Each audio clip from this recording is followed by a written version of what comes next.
toasting, joking too. Sipping and roasting is what we do.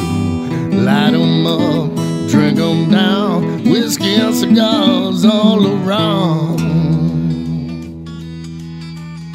Cheers, y'all. Well. Party incoming, everybody. Welcome, ladies and gentlemen, to this fine radio program, podcast, and video extravaganza known internationally Hi, Mom. as the world-famous Smokin' and Toastin'. Ladies and gentlemen, we have made it. We have made it, even though some people wondered how we would ever make it. Because no one has stopped us. That's right. We have made it to episode number 300 of Smokin' and Toastin'. This is, in fact, the 300th episode of the show, all of which places us in the top 4% of all podcasts in the world, which is pretty exciting. We made it. Not just because we made it to 300, just because we're still going and we did an episode last week. That places us in the top 4%, according to a new study. But hey, we'll take it. Top 4% all podcasts. Yes. Woo. Rock on. We are all about craft beer, fine spirits, and hand-rolled cigars. And the title of today's show is Just Another Normal Episode. Just another normal episode. And the reason for that is because we decided a while back not to do our big extravaganza anniversary celebration on 300, but we're waiting until we get to 333, which will be sometime next year. So that's something to look forward to. I haven't plotted it on the calendar yet, but obviously we need to start thinking about 33 that. weeks from today, my friend. Yes, maybe 33 weeks 34, from considering we'll take off. Yeah, we'll take off for the Christmas. Christmas week and stuff. But yes, we're gonna have some pretty exciting times ahead, and as we venture into the 300 set of numbers, which we start with today, which is pretty exciting. I want to say special thanks to last week's special guest, Ian's buddy Adam Purple came in, brought some verticals. That was a lot of we did fun. some beer tasting. It was very interesting and a lot of fun, and a little bit.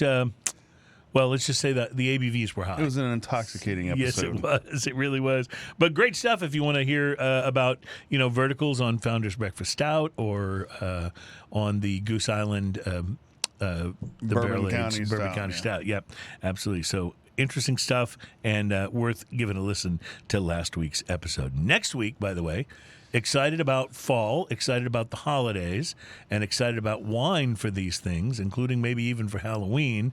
And our Smoking and Toasting wine expert, Mark Burrell, will join us in the studio. I freaking love to that talk guy. wine. He's so good. So, yeah, that's going to be so much fun. So, as far as today, we'll talk about a number of interesting things going on in the world. We'll do some tasting. Devil's Backbone is not only a really, really good beer made by Real Ale, but it's also a brewing company of its own. I don't believe there's any connection between them. Out of Lexington, Virginia, Devil's Backbone Brewing. Oh. And we'll be trying their O-Fest lager today, which I believe is a lager that is essentially a... Just so you know, it's also Oktoberfest. the name of a bar out in New Braunfels. Yeah, I think it's a pretty popular name. So the Devil's Backbone. As a little closer to home, we'll be tasting, and this brewery is new to me. Bad Astronaut Brewing Company. Are you familiar with them? No. They're from right here in Houston, our hometown. We'll be testing out their Phaser Fight IPA. So we'll look forward to that. I love the name of that. Yeah, it's great. Like, tell me the artwork looks as awesome as the name. It's pretty good. It's pretty good. I think you're going to like it. And then from Epic Brewing Company from Salt Lake City, Utah, they have a series of Imperial Stouts that they call Big Bad Baptist. Yes, we've had a couple of those on before. Yeah. Today we'll be trying the Big Bad Baptist Black Forest Cake Rare Release. I'm trying to figure out which part of that I hate. None of it. None that of it. sounds amazing. Pretty much none of it, yeah. So it's going to be exciting. That sounds good. And from Mexico, a Flecha Azul, or it could be Flecha Azul, but I believe it's Flecha, Flecha, Flecha Azul Tequila Anejo that we'll be trying on the show today. So we're looking forward to that looks as good. well. Yes, it does. He's twirling around all innocent on Mr. Twirly Gig over there. Tell you about some cigars to watch for. Tell you also, we talked about this a little bit last week, but they're just now being able to kind of assess the damage in Cuba from Hurricane Ian, and we'll tell you what they're finding there. Drew Estate is discontinuing a lot of the cigars in their line. We'll tell you about that and what's going away. Plus, the big winners at the Great American Beer Festival, which just happened. It's out, huh? Yeah, so excited to be able to delve into all of that. We need to make a trip to that. The Great American Beer Festival? Yeah. Oh, yeah. I think that's road trip for sure. Yeah. For sure. We also will be bringing you, of course, our regularly scheduled segment on the program, which has become so incredibly popular.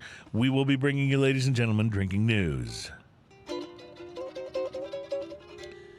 Our drinking news teaser headline, doing wheelies in the kitchenwares aisle. That sounds awesome. Yeah, that's going to be good.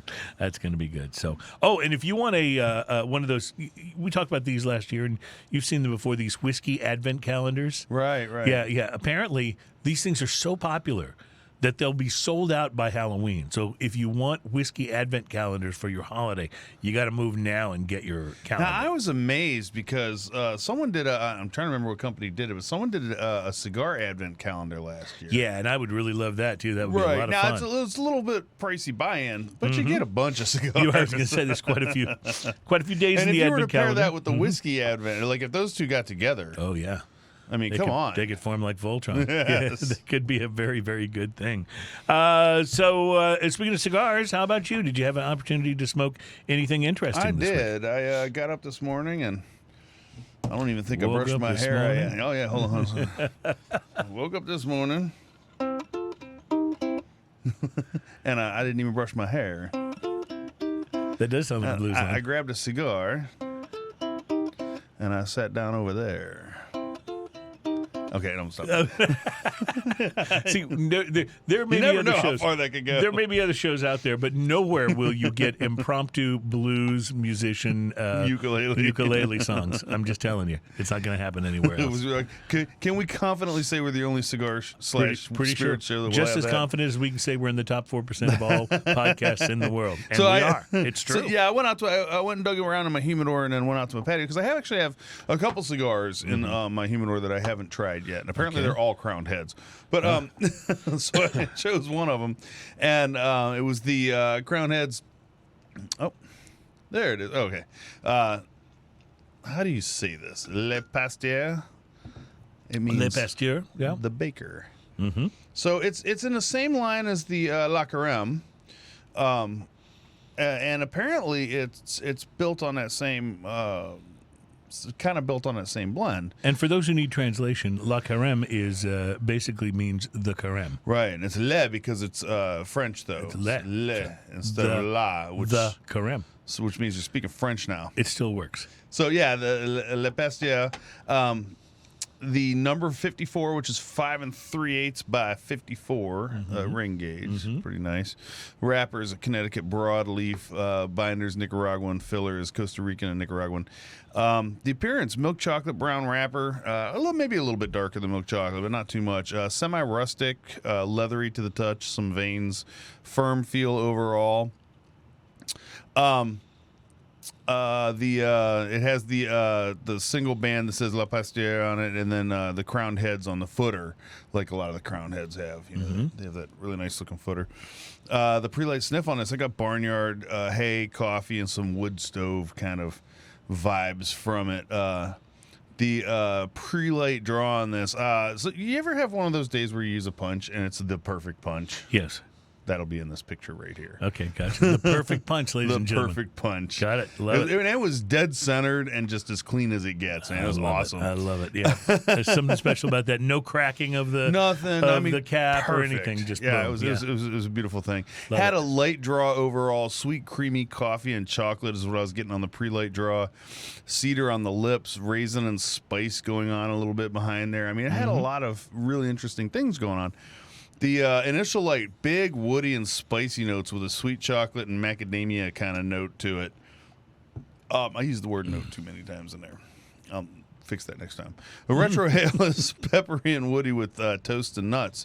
The first third of the cigar, cedar dryness teases the palate and lips between puffs. Lingering bitter coffee, cinnamon, and nutmeg make up the aftertaste. The flavor springs from each puff of the sweet, creamy smoke with a wood-fired oven baking nutty bread and delicate fruity pastries. Nutty and raisin are the nutty notes and raisin notes are easy to identify. The retrohale cedar, pepper, toast, nutmeg, solid ash, good burn. The second third of this, sweet, creamy puffiness is what I started that sentence with. Sweet, creamy puffiness. Creamy puffiness.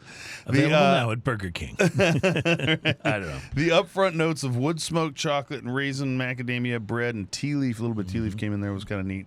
Followed by spicier flavors of pepper and cinnamon and a fruit cake like undertone. Big fluffy smoke. Retrohale of cedar, pepper, toast, and nutmeg. Solid ash. Perfect burn on that next third of it.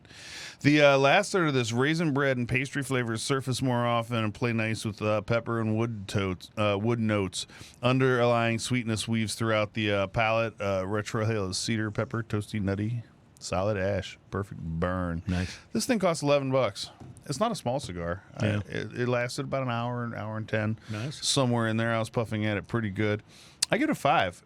Like Le Carême with wood smoke and a hint of a fruit kind of flavor to it. Le Sounds Carême delicious. is a little more coffee and chocolatey, Right. those kind of things, and it's a beautiful, beautiful cigar. Like probably one of my favorite offerings from Crown Heads, and this is right up there with it, with a little more of a kind of a baking kind of. I see why they called it the baker, because it's baking spices and some fruity notes. And you felt good about it at that price.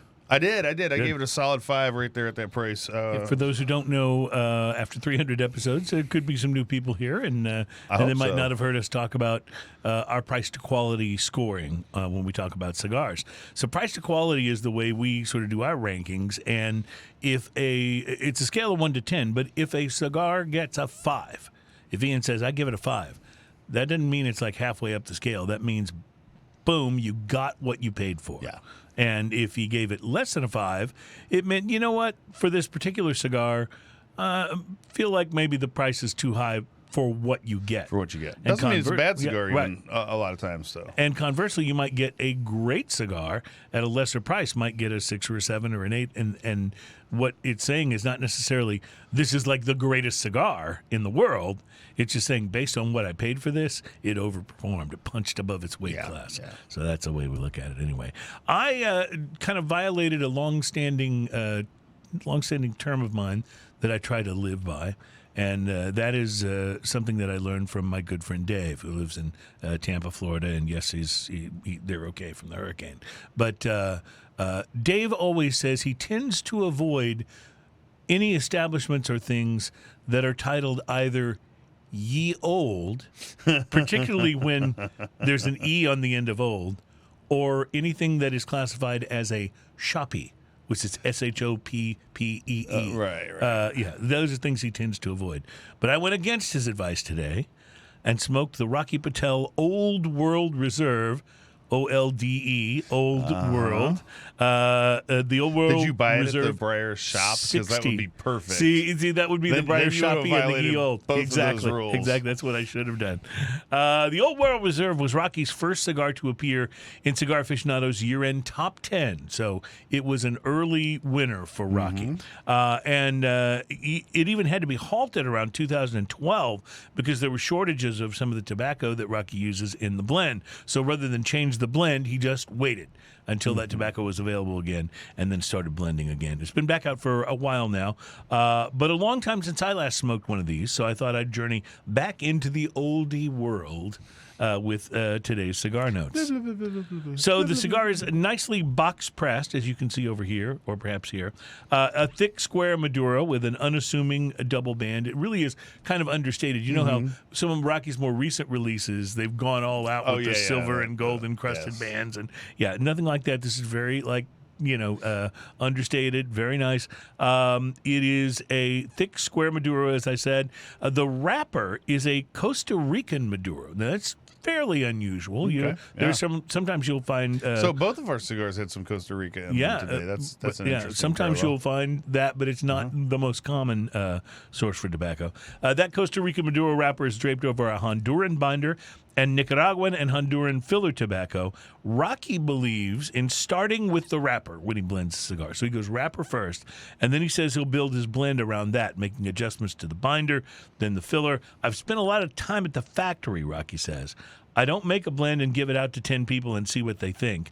I trust my palate, and I know what I'm looking for. Well, I think the he's pretty good results are in the proof is in the pudding, right?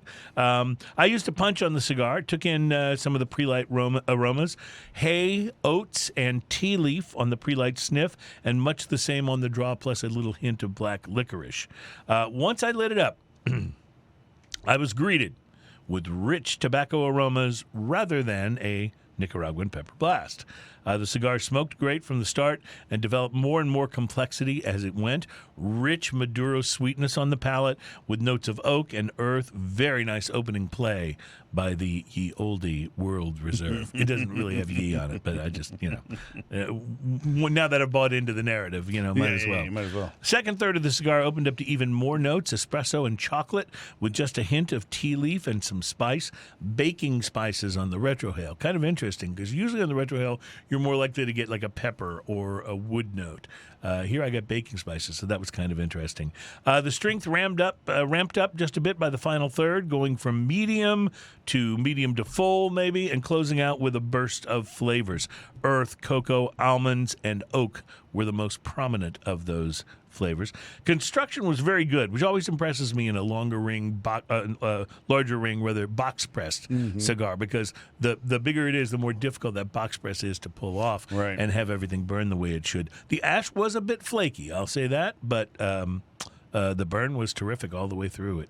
Really only got off track maybe one time and corrected itself for the most part. So I enjoyed it. The Old World Reserve 60 Maduro was a really nice change of pace for me. It's nice to see that Rocky's blends are persevering and becoming perhaps even better than they were when they were released, which is a lot of times it just goes the other way. Like sometimes now when I go and get just a heritage cigar, just like a regular Romeo and Julieta, sometimes sometimes I'm a little disappointed by it. I think, well, I used to smoke these all the time and love them.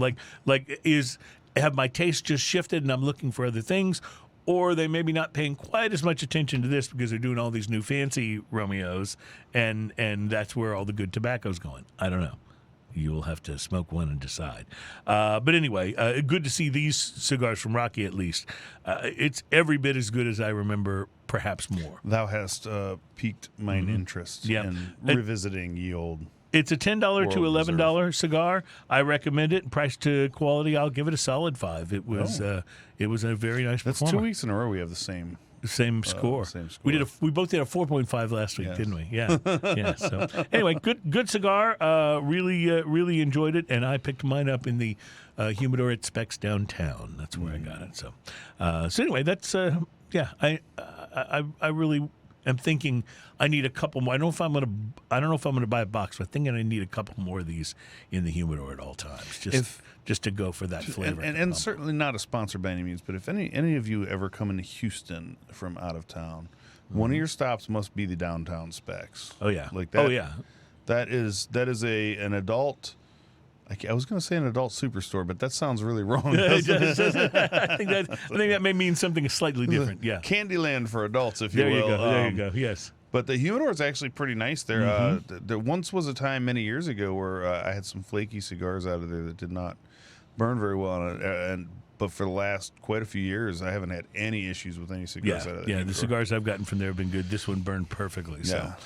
So very nice.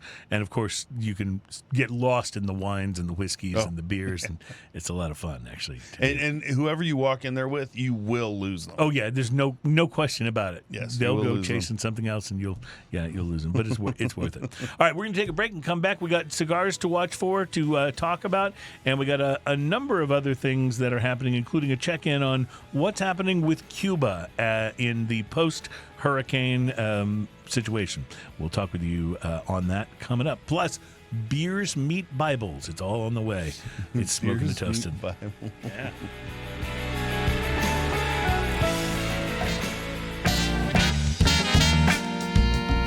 Welcome back. It's Smoking and Toasting. This is our program about craft beer, fine spirits, and hand-rolled cigars. And I love those it's things. Show number 300. So, Ian, think about how many beers that is.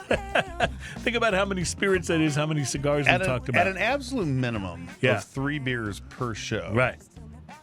That's an absolute minimum. I don't know if we've ever had a show where you've had less than 900 beers. That's 900 beers. That we have tasted on this program. For any of you wondering where my neck is gone. Yeah, we may have at some point or another done a beer a second time, but not often. Yeah, well, not often. that's going to be countered by there was also shows like how many beers did we have last week? Oh, right, a lot more than 3. Yeah, no, you're 100% right about that. So I think that if we average that, I mean, I think we're doing probably 900 plus beers now. Well, speaking of beers, I love beers. Church may not be the first venue that comes to mind for you when it's Oktoberfest time. Certainly, the church I grew up in was, we didn't dance, smoke, drink, chew, or go with girls that do. Was kind of the mantra, but that's not what's happening now as churches begin to shift and adjust and try to, become more relatable. Some of them do to today's society, and there's a group right here in our hometown of Houston that's pairing Christianity with craft beer, no matter the season. They're called Theology on Tap, and their tagline is "Question freely, think deeply, drink a little." It's kind of like TED Talk meets your local brewery, essentially. And every other month, they can convene to discuss a topic voted on by attendees at the previous event. Obviously, a biblically Before related. or after the beer? Yeah, exactly. Well, you're good. See, featured speakers take the stage, followed by a question and answer session. Sarah Stone is the founder of that. She's a resident of the Heights here in Houston. She serves as MC and takes questions from the crowd. These events are posted online and on Eventbrite about a month prior. Cost is $10 in advance, $15 at the door. You get food and beer and awesome conversation and some of their previous topics. So you can guess as to whether these were decided on after the drinking or not. What do other religions believe?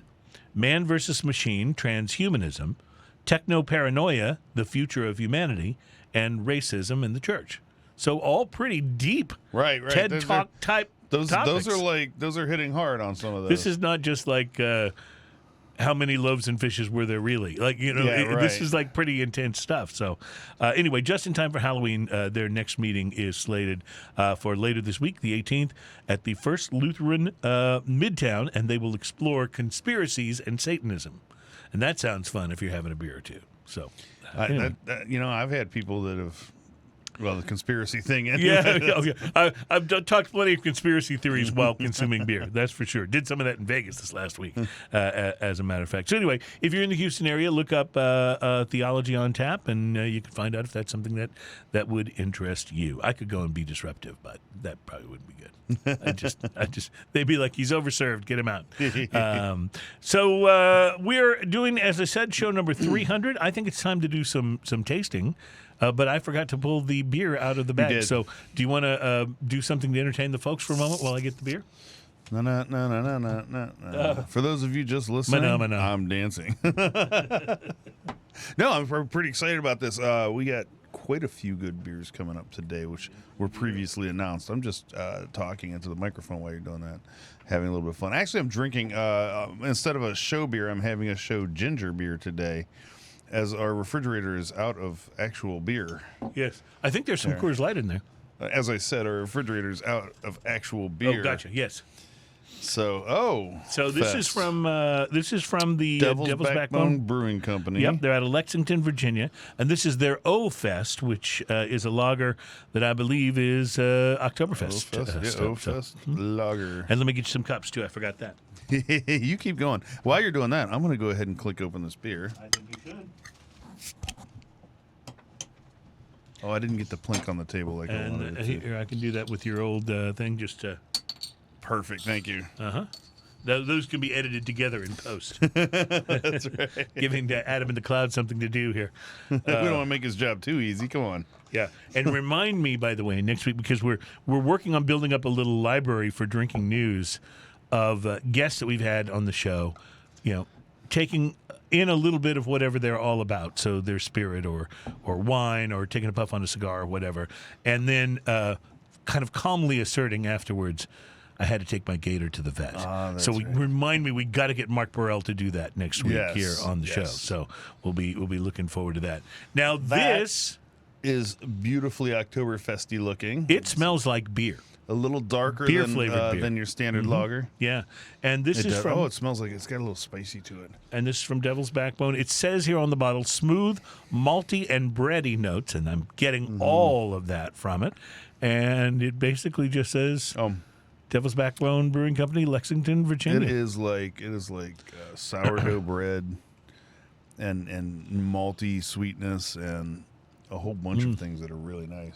Oh, this maybe makes me, almost like a beer bread kind of this thing. makes me want a pretzel bad. One of the big, soft chew pretzel kinds with the salt on the outside. And some mustard. And some mustard. Yeah, that would be good. So, yeah, really, really nice. Smooth, malty, bready. it is very 5.9%. drinkable. Very drinkable. 5.9 actually is, maybe a little higher than some lagers bring in, but definitely it's good. It definitely is good. Yeah, I love the bread spice. The picture on this is pretty fun too, with him pouring the Oktoberfest out of I'm the getting just a barrel little there. hint of citrus in there. Are you picking up that at all? There's a.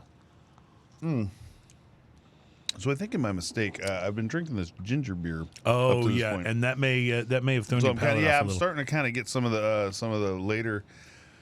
There's a zinginess to it, a little. It's a little interesting zest. because there's a light bitterness on the finish Mm-hmm. that goes away almost immediately, replaced by a sweetness. Yeah, That's really, really nice. I can kind of get like a zesty, citrusy thing after I've drank most of my glass and cleared my palate a little bit. Doritos effect is happening in a big way too. Oh, big time! Yeah, we're gonna finish this one in a moment. Definitely asks you to have another sip once your sipping is done. I don't think we've done a beer from Devil's Backbone before, have we? Is this the first one we've done? We've done No. Devil's Backbone from Real Ale. Yeah, but- Devil's Backbone beer from Real Ale is fantastic. This is really nice though. This is very drinkable. I could sit down and drink much of this. This is something I purchased this while we were in the D.C. area about a month ago visiting with Adam and Brianna, and because they live in D.C. now, and so I said, yeah, you got to take me to a grocery store or a liquor store where I could do those combo packs. I want to put a few beers together to take back and have on the show, and this was one of those. Because this is not a beer, although we get some beers from Virginia, I think here in Texas. I have not seen this in any local I haven't stores. seen Devil's Backbone Yeah. before. No, there's on the retro hail on this. There's a slight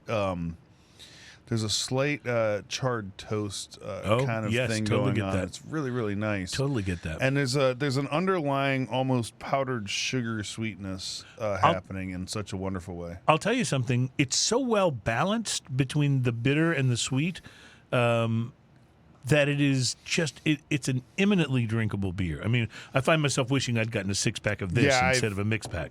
I've crushed mine and then refilled it and crushed a it little some bit more. I think you may have a hole in your glass there.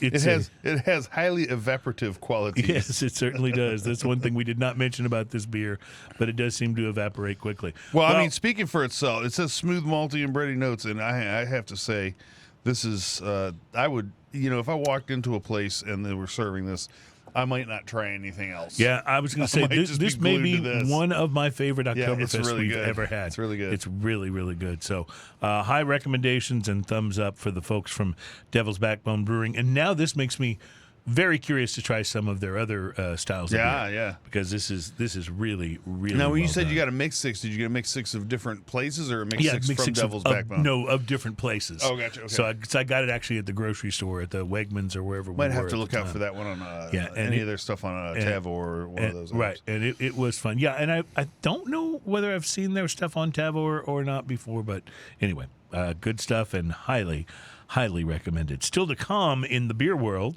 a new to us. We have not had a beer from this local area brewery for us before. It is a brewery called Bad Astronaut Brewing Company. We'll be trying their IPA, which is called Phaser Fight. This is not the first conversation I've had about Bad Astronaut. I feel like if it wasn't us talking about it, somebody else was talking about it the other day. Well, there's so many. There's now over 60 craft breweries in the greater Houston area. So it's time for us to start getting our due. And Houston is known I'm for space space-themed things, for sure. So. And certainly our friends over at True Anomaly Brewing, is very, all of their beers are kind of space-themed or space-named or technology named. I love that Skylab. Heat shields are for sissies. Oh, and I love that Skylab. That is Skylab so good. good. Scout is amazing. Scout is great. That's their Mexican lager, which is it's just so good. very much like this beer. It doesn't taste like this beer, but very much like this beer. It begs you to take another You won't drink. see them as much in the stores, but if you walk in a True Anomaly, one of the things I love about them is they will always have not one, but usually two or three Belgian style beers. Yeah, which on is tap. fun. Yeah, I love that. Yeah, they've got some definite good brewing things happening over there. And We need to hit one of those Taco Tuesday, Tuesdays. Dude. Some of the best tacos I've had in my life. I mean, it was just like, oh my goodness. So, and a good taco, is worth its weight Well, in beer. and so just for the experience in that area, because that's right by downtown. It's right there.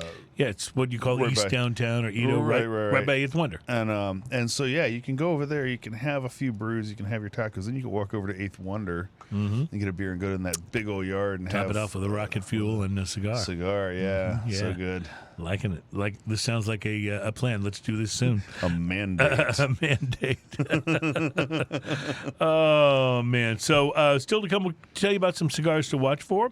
We're going to try this IPA that I mentioned, Phaser Fight, and still a report on Cuba, where we're at, and what to expect in terms of tobacco production as things ramp back up after the big storm. So thank you for joining us for show number 300. It's just another ordinary show. It's Ian and it's Cruz, and my beer is empty. Your beer is broken, sir. Smoking and toasting.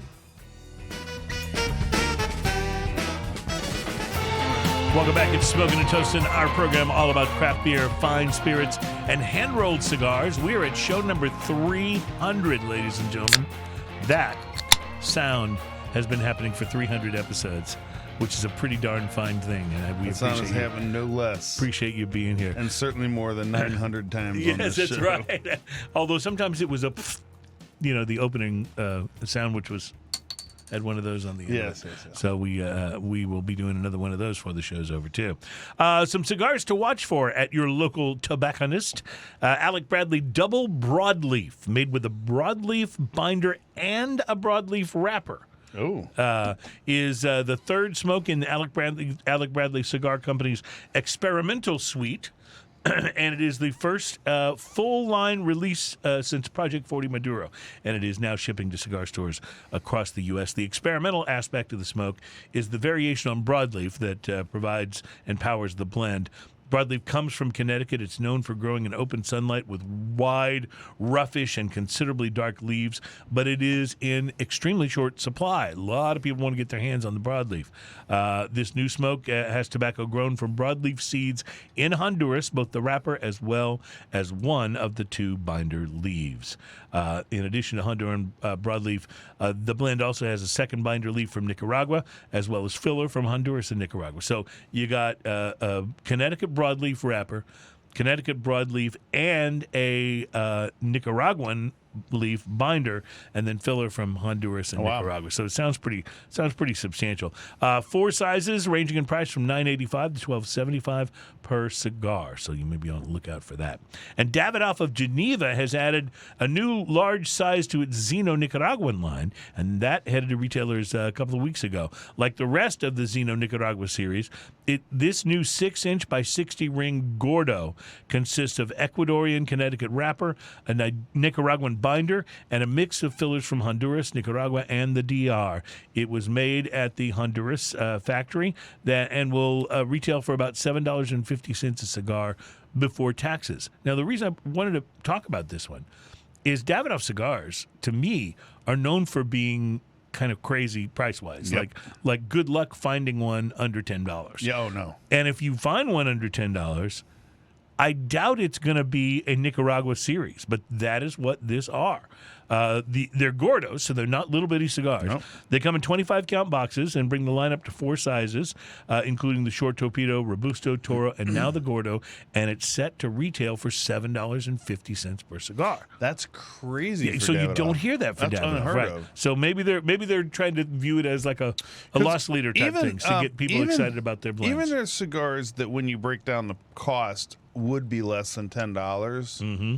Mm-hmm. They're small and usually sold in tins. Right, exactly. No, you're 100% right. Not and they're so that small. long and that big well, around. not so small as to be ridiculous. Like Right. I used to buy those tins of the Spitfire. And Nice like to that. have just for quick short Right, smokes. and the yeah? tins are nice too, especially if you're traveling, because 1, you can have a pretty short smoke, and 2, it protects the cigars, keeps them from getting beat up too much. Yep. But I used to buy those at $20 for 4 to 5 cigars. Right. which does bring it down below, but you can't buy them single like that. So this is actually kind of, I think, something new from them. Yeah, it is. Like very new. And speaking of new, a new 6x49 Toro Vitola has been added to the classic Partagas line, also referred to as the yellow box line, as a nod to the distinctive color of the packaging. New size will also come in bright yellow tubo for protection during transport. The Partagas Toro will be priced at $10.49, offered in 10-count boxes. It has a Cameroon wrapper, a Mexican San Andres binder, and fillers from the Dominican Republic and Mexico. And it's described as delivering a deeply structured smoking experience brimming with notes of earth, wood, nuts, and spice. That's according to the press release. Lots of big words. Partagas Toro has already begun shipping to retailers, bringing the line to 11 different Vitolas.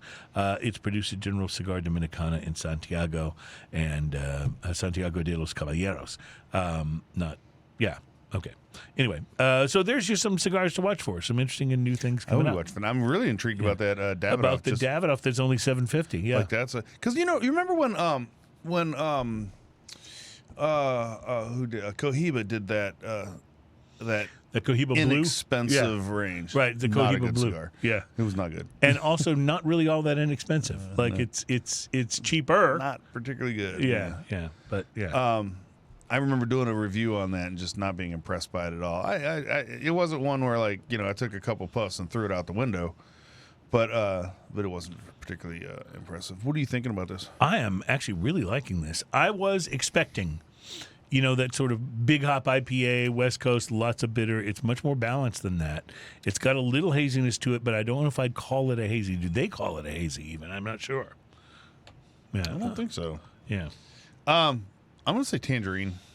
Tangerine is definitely there. Absolutely. It had a tangerine. So on the can here, the can is pretty fun. It's got an astronaut who is floating in space. His Converse sneakers are untied slightly. But he's out in space and he's got a laser fight going on in a couple directions with a shadowy figure, and I'm not saying it's a stormtrooper, but it's stormtrooper-ish. And there's another figure up towards the front who is Wookiee-ish. I would say Wookiee-ish. Yes, Wookiee-ish. I know. Ish meaning not quite enough to get us into legal trouble. In the words, it says Bad Astronaut Brewing Company, Houston, Texas. Pew pew pew pew pew pew pew. Zat. It actually says that. I'm reading right off the can. I love it. Ignore the threat of being vaporized into a flash of light and a puff of smoke and enjoy the pretty lights and fun sounds. This IPA beams with bright citrus and bitter balance. I love it.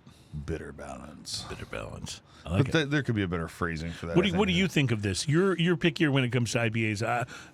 Or to say it another way, I'm more likely to like an IPA than you are. This is sweeter than I was expecting right up front. There's a lot more sweetness in this than I was expecting, which when I first put it up to my nose, there was a little dankness to it, bitter dankness to it. The sweetness really, really balances out the bitter because there's definitely some lingering bitter and kind of in a good way. Right. I like it. It's nice. It's fruity. Like it is very fruity. There's so many IPAs that are, especially the ones that are kind of in the hazy realm, that what you get is such an orange juice vibe. This is not that at all. This is not an orange juice vibe. Not tangerine at all. Though, like tangerine is for real. Yeah, that is for real in there. But it is not it's not a juicy tangerine. It's more just like the inference of that note and kind of sweet. Yeah, I actually dig it. I would drink this. It's pretty nice. What was the ABV on this? 6.2, so a little bit bigger. I would drink this on the regular. I think it's quite good. So Fulton Street, Houston, Texas, 77009. So not too far from here at all. Huh? We may have to go pay these boys a visit at some point. We're going to have to, yes. I think that sounds like a plan. That's a nice beer. I like it, and I'm now excited to shift into tequila mode, which is what we're going to do. In our next segment, we have a brand new tequila, or brand new to me anyway. It's the first time I had seen the Flecha Azul Tequila Anejo, and so we'll be cracking that bad boy open in this next segment. So we have to look forward to. Do it. All right. It's show number 300, just another ordinary show, another normal episode. We'll be right back. It's Smoking and Toasting. Nothing to see here.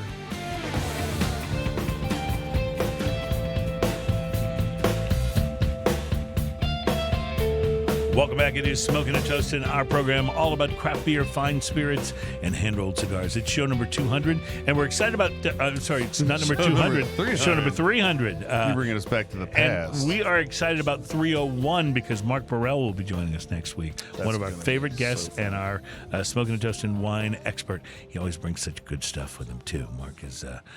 ensconced at the Rainbow Room. So let me tell you a little bit about the Great American Beer Festival, Ian. 36th edition was this year. 9,904 beers were judged in 177 different beer styles.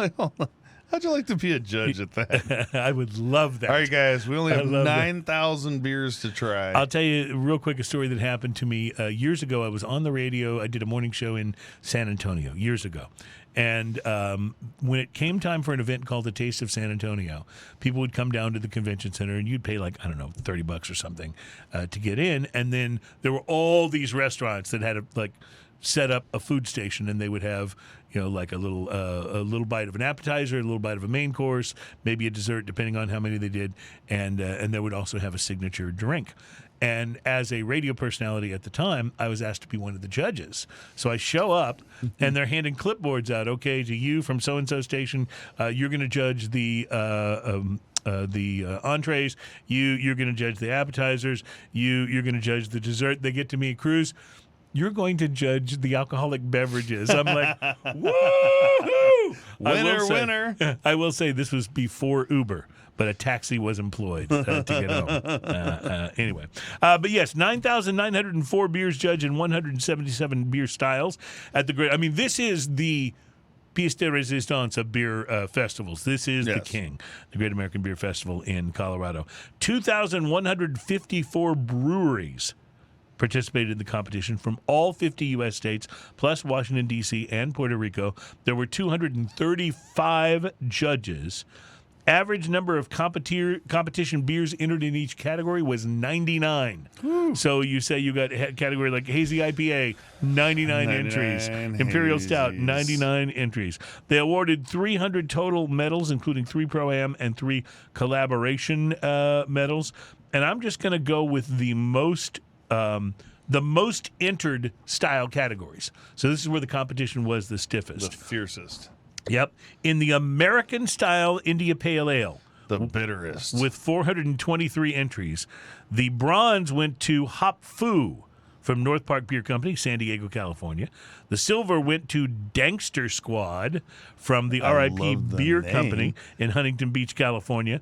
And the gold went to More Dodge, Less Ram from Comrade Brewing Company, Denver, Colorado. Nice. So that's how the IPAs went. In the juicy or hazy IPA category, 375 entries. The bronze went to Rad AF from City Barrel Brewing Company in Kansas City, Missouri. The silver went to IPO IPA from White Rock Ale House and Brewery in Dallas, Texas. Okay. And I was just up in Dallas. I did not go there, so that may have to be next trip. And the gold went to a beer they named Anheuser-Kusch, Anhyzerkush, Anheuser-Kusch from Flatland Brewing Company in Elk Grove, California. They took the gold in the hazy or juicy. In the German-style Pilsner, 233 total entries. The bronze went to German Pilsner, the name of the beer, from Shred Monk Brewery and Coffee House in Bozeman, Montana. The silver went to a beer that's just called Pils from Von Ebert Brewing and in Portland, Oregon. And the gold went to Industry from the Austin Beer Garden Brewing Company in Austin, Texas. And I have been there before and had that beer, and it's quite good. They took the gold this year in Pilsner. Yeah, very Austin's nice. Got some great breweries. German wheat ale. The bronze went to Wild Pitch from Sandlot Brewery in Denver. The silver went to Kristallweisen from Bearded Tang Brewing in Stanton, California. And the gold went to Alpenglow from Fatheads Brewery and Saloon in North Central Ohio. And finally, in the category of German-style Marzen, with 207 entries, the Great Dane Oktoberfest from Great Dane Pub and Brewing Company, downtown Madison, Wisconsin, took bronze. Docktoberfest took silver from Dry Dock Brewing Company, North Dock, Aurora, Colorado. And the gold went to the beer just called Oktoberfest from Mighty Squirrel Brewing Company in Waltham, Massachusetts. So Nice. there you go. The most medaled brewery of all was the North Park Beer Company, San Diego, California. They took a bronze in the Imperial IPA category. They took a bronze in the American Style IPA category. They took a silver in Juicy or Hazy Imperial IPA. And they took a gold in English India Pale Ale or New Zealand India Pale Ale. And so congratulations Obviously to those knows guys. something about Yeah, IPAs. they're in that IPA thing. Pretty cool. So anyway, you can find the complete list of hundreds and hundreds of winners at on the internet or at the site for the Great American Beer Festival. So, but I just thought that was fun to kind of take a look at. So yeah, we've had some local beers fare pretty well. Some local and regional beers fare pretty well in the festival in the past, and so it was good to see Great Austin Beer Garden. Man, that place is Yeah. awesome, just awesome. So, all right, we are talking tequila now. This is the Flecha Azul, and it is an Anejo tequila. And Ian's about to tell us what he thinks. It has such a beautiful aroma to It really it. does. Such a great nose. It's like this huge agave and pepper, and You get agave and pepper and almost like maple. yeah, there's a sweetness just on the nose, and then you take a sip, like I just did, and I know you're not supposed to say this when it comes to beverages, but it is smooth. Smooth. it's sweet right up front. Then it has a little pepper punch, and then it follows with Oak and with the oak and the creamier kind of notes. There's a butteriness to it. There's a little orange in the background. There's a little bit it of has a lovely tequila hug that kind of comes back Yes. in very late in the process. that orange that is in there is not like an orange. It's like one of those candy oranges. or like an orange liqueur, it reminds me of the taste of Grand Marnier. Oh, it's in the retro hail big time too. This is very complex. It's very good. About $46, as I recall. Yes, that's and there's not much information on here. There's a Tequila Anejo, made in Mexico, ultra premium tequila. There are just so many tequilas now. Like it's almost scary when you look at the tequila aisle and see how much choice you have. I'm a little amazed too that apparently in that sweet spot range, which seems to be 30 to 50 ish, like for ultra premium tequilas, you can spend more obviously, but you can get some amazing tequilas. A lot of the añejos are inching up into the $60 range now, but you can still find some like this that Times are is changing. that are a little less than that, and this one is a find. I would say, run, do not walk. Yeah, this is quite good. It really is. I don't know how it got There's to be so that butteriness that just lingers in the palate is so nice, and mineral watery kind of thing too. Yeah. It strikes me as one you could continue to drink. Like you could sip this all evening, you know?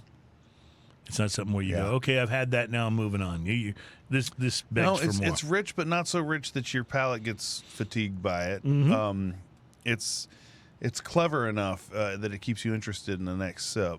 I think it's nice. Yes, very much so. We'll come back to this.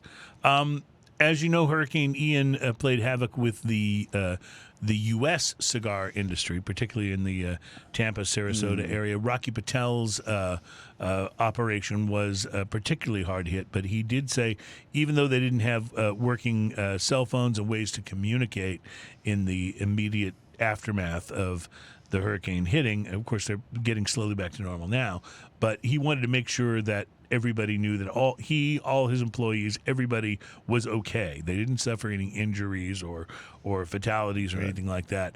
But there was an awful lot. I mean, his office is filled with water, property damage, and so no word on exactly whether or not a lot of tobacco was damaged. But you got to remember, that's not really where they keep the tobacco. It's their sort of headquarters of the U.S. operations, but the rolling and stuff is done at the factories in Nicaragua and other places. So anyway, wish Rocky and his folks the best. Yep. Cuba, not so lucky. The hurricane there has been a demolishing blow for Cuba's most select tobacco cultivation, according to an official press report, with major material damage and the loss of thousands of tons of raw material. This is not good. Category 3 storms, what Ian was when it hit the island of Cuba, winds of up to 125 miles per hour, caused massive damage both in tons and in the quality of a crop that contributes hundreds of millions of dollars to export every year in Cuba, according to the official newspaper.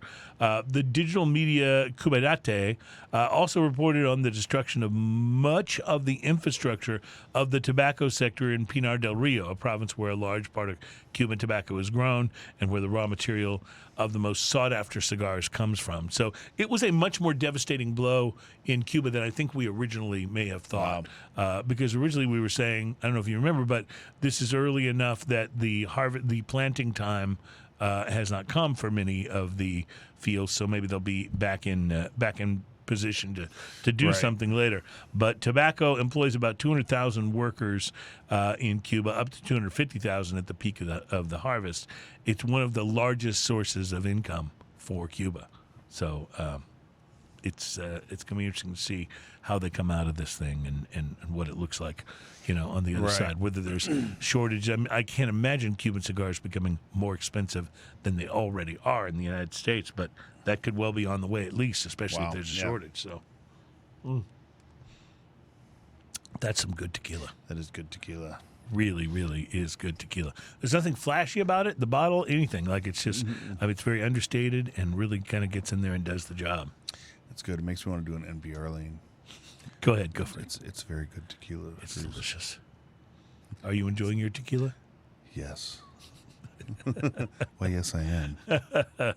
All right. Well, we're going to go ahead and take a break. When we come back, it's drinking news time. Plus, we have one more beer to try, and I'm really excited about it because it is the Big Bad Baptist Black Forest Cake from Epic Brewing Company, and those guys know what's going on. We'll be right back. It's Smoking and Toasting.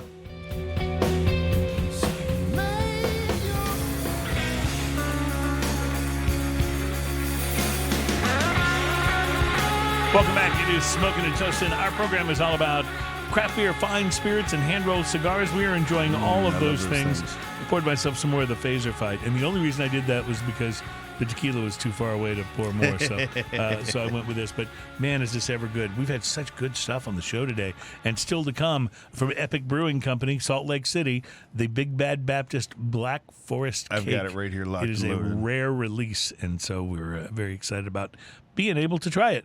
But we won't do any of that before we do our segment of the program, which we always give you certain warnings about, but we will tell you has become the most popular segment on Smoking and Toasting. It's a little thing we like to call Drinking News. Drinking news, drinking news.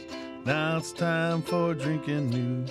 Drinking news, drinking news. Now it's time for drinking news. A Florida man with one arm said he had a gator for a pet. When asked about his absent arm, he said, I had to take my gator to the vet. Drinking news, drinking news. Now it's time for drinking news. Cheers, y'all. Well, a reminder for you, the Drinking News is our segment of the program where we talk about different stories that have been in the news, hopefully from at least a non-parody news site. That's where we got these from. And Drinking News stories are sometimes, but not always, about drinking. But they are always stories that are probably best enjoyed if you've been drinking. And certainly we are in that category. Oh, yeah, I'm definitely doing that. In that category. Well, as a part of our criminal justice system, no contact orders can play an important and a critical role. Anyone who's ever been stalked or harassed knows the value of the no contact order, because what it does is it establishes, and people may or may not abide by it, right? But it establishes that the person in question doesn't have to commit another illegal act for police to step in. Merely their being there, initiating the contact, is the illegal act. Therefore, you can get some relief right away. Merely violating the no contact order is enough. Sadly but true, Some divorces can end up contentious enough that a no-contact order can actually make things go smoother, where a person's bound from contacting their ex and the details are left to the lawyers. Right. So, sure, many people have received orders not to contact someone, and in most cases, this seems to be a good thing and a sensible thing. But when you've been given a no-contact order for Walmart... What? Yes, when you get a legal document that forbids you from coming in contact with a Walmart, something has clearly gone terribly wrong somewhere down the line. I've seen Would you some agree? weird stuff at Walmart. Yeah? What do you have to do to make that happen? Like, I know this story is going to explore that a little bit. I hope, because It's going to. holy cow. It's going to. And I'm going to tell you about exactly what happened when a Florida man decided recently that it would be quite entertaining to commandeer a motorized scooter and race through Walmart at high scooter speeds on a drunken rampage, knocking over shelves, smashing through a huge display of toilet paper, and generally trashing the place while sipping on something called daily daiquiris that he apparently stole from the store. Police were summoned to the Walmart in question, where they arrested 48-year-old Timothy Carr for disorderly intoxication and retail theft. The theft charge was then bumped up to a felony, since Mr. Walmart Go-Kart apparently had already been convicted of theft twice in the Sunshine State. Oh, wow. And let's face it, those daily daiquiris can be quite valuable. So you know, you got to protect. You got to protect. Daily daiquiris. So that's Yeah. like an off-the-shelf That's daiquiri, an off-the-shelf I guess? thing, I guess. Yeah. Daily daiquiris. Following a delightful scene, almost but not exactly like a Hollywood cop movie, where police on foot chased Carr on a motorized scooter, going almost as fast as O.J. Simpson in a white Bronco, Carr told police he, quote, did not have the money to pay for the daily daiquiris that he had consumed, end quote. Carr was booked into Hernando County lockup under a $6,000 bond, and you can't make this up, has been ordered to have no contact with Walmart. Yeah. Target is apparently fine, but no Walmart for Mr. Carr. First of all, how fast do these Walmart motorized scooters go? I mean, could you really cause that much mayhem and destruction with a scooter inside the store? And if so, how come no one has shared this delightful information with me up until now? The mind reels with possibilities. Is this an electric scooter? Yeah, I think so. Like, do they have pictures of this? And secondly, by the way, we do have a photo. It's his mugshot, which is good enough. And secondly, how many daily daiquiris did this guy drink? Can you really buy something at Walmart that will get you that buzzed? Mental note: check out daily daiquiris. Yeah, right. Yeah, we may have to get your swerve on. Yeah, You know what I mean? absolutely. Well, meanwhile, reporting live from Walmart, where I'm proud to say that I do not have a no contact order in place. Although, if I'm completely truthful, I have been asked to stay away from a couple of comic book stores in the Heights. My name is Cruz, and that is your Drinking news. Now it's time for drinking news. Cheers, y'all. I like the little coda there. Always seems like there needs to be something after cheers, y'all. And now I think we've landed it. We may finally have it, ladies and gentlemen. We finally have it. It's only taken us 300 shows, and here we are. You got to do, what you got to do. Hey, if you're interested in one of those whiskey advent calendars, I mentioned this. It sells out every year, and it's available now. It is still a part of of September and October when you want to pretend it's fall, even though it's weeks away. But fall can creep up on the calendar. Pumpkin spice drinks can, and they have, and that's what Advent calendars are doing as well. Do you have a price on a whiskey Advent Well, calendar? Flavor offers a whiskey Advent calendar every year. It's usually a popular collection of drinks. It's previously sold out really quick. The Whiskey's Advent calendar, formerly Whiskeys of the World, or last year Whiskeys of the Galaxy, brings together dozens of whiskeys from across the globe. They didn't really work real hard on their rebranding, did they? The box costs $260. If you pre-order, you can trim $20 off the experience. So, what do you think? $260 for an Advent calendar full of whiskey? Well, it depends on how much whiskey's in that in said advent calendar? Well, 24 1.7-ounce drams of whiskey that can take you to a new whiskey-swelling locale with every door you open. Yeah, I mean, if it's good whiskeys, It's not a bad price, right? then I think that's fine. Because I know that like we briefly talked earlier about the cigar advent calendar, and Right. it's pricey. Right. But I mean, it's a lot of cigars. In this case, the box also contains a Glencairn glass, a leather coaster, because you need a leather coaster, Yes. and a tasting journal so you can just jot down notes on your favorite whiskeys. In previous years, the box and the tasting guide have been beautifully designed to augment each tasting. When I first started getting kind of serious into cigars, I did a couple things. The Right. first thing I did is I saved bands. Yes. Like, I think if you start getting into it and you really enjoy it, I think you always start saving bands. You know, And start realize saving bands. that- I used that, to do. They will take over Yeah. your entire Well, I used to take everything. bands and I would paste them into like a cigar journal and I'd write a little bit about what.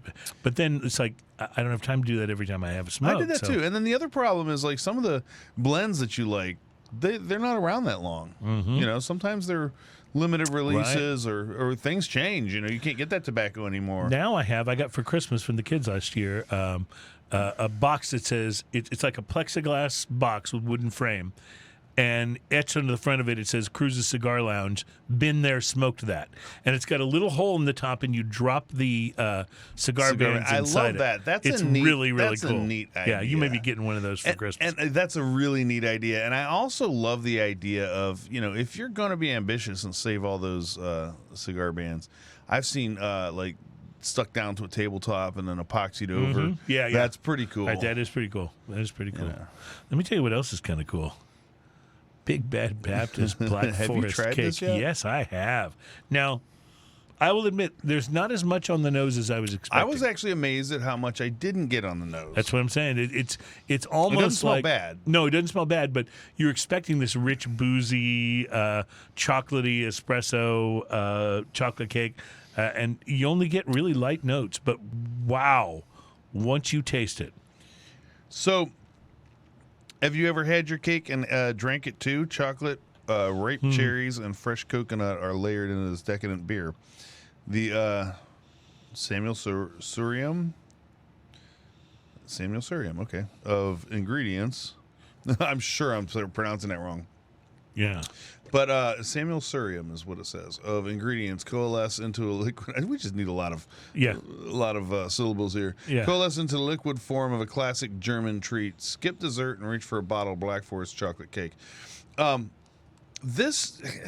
had an ice cream that had this kind of rich, bitter chocolate to it, and it's fantastic. This has a creaminess, even though it's a thinner mouthfeel than I was kind of expecting. It's a thinner mouthfeel, but it is boozy. There's It no is doubt boozy, about that. and it is cherry. Those cherries are popping in there like big time. So hardcore that I have to pour myself some more. You got to love the Big Bad Baptist series. Did you notice how I rhymed that? I did. Pretty nice. Yeah. So and we're playing around with something that's 12.3%. So boozy it definitely is. Imperial Stout aged in whiskey barrels with cherries, coconut, and cacao nibs added. You can definitely pick up the cacao nibs. Yep. Definitely pick up the cherry and the coconut. There's a dry maltiness to it that I love. It really is. It really That is. aftertaste you get when you have a real malt and you get one of those little bubbles of the The malt. bubbles of malt. Yes, I love the bubbles You of know malt. what I'm talking about. And it leaves that kind of powdery malt taste in your mouth. This has that in the aftertaste, which is fantastic. There's some coffee kind of things going on too. Of course, you expect that in a stout. But this is big flavor, big. I'm pretty impressed. Yeah. I'm pretty impressed. Not that I didn't expect to for be. it. These guys have proven themselves to us before here on the program. The cherry's so big. A lot of times when they say cherry, you don't get cherry this big, or sometimes you get like real bitter cherry. But this is But you not. get This the is cherry, a bright. but it doesn't knock you out of the cake mindset. Right. You know? This is a bright cherry, and the Black Forest cake aspect of it is quite delicious. Oh yeah, yours is broken.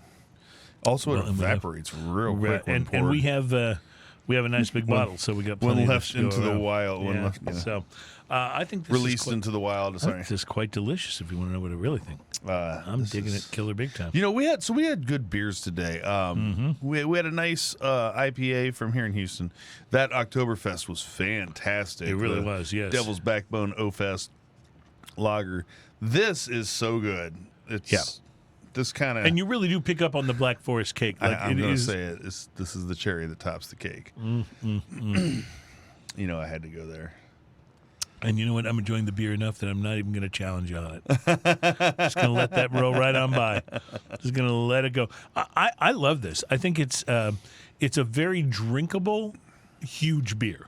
Yeah. If that makes sense. Because a lot of huge beers, like, they're delicious, but you really just kind of almost need to sip. This is very drinkable. I'm trying to imagine how well this would have gone with the cigar that I smoked earlier today. This would be amazing.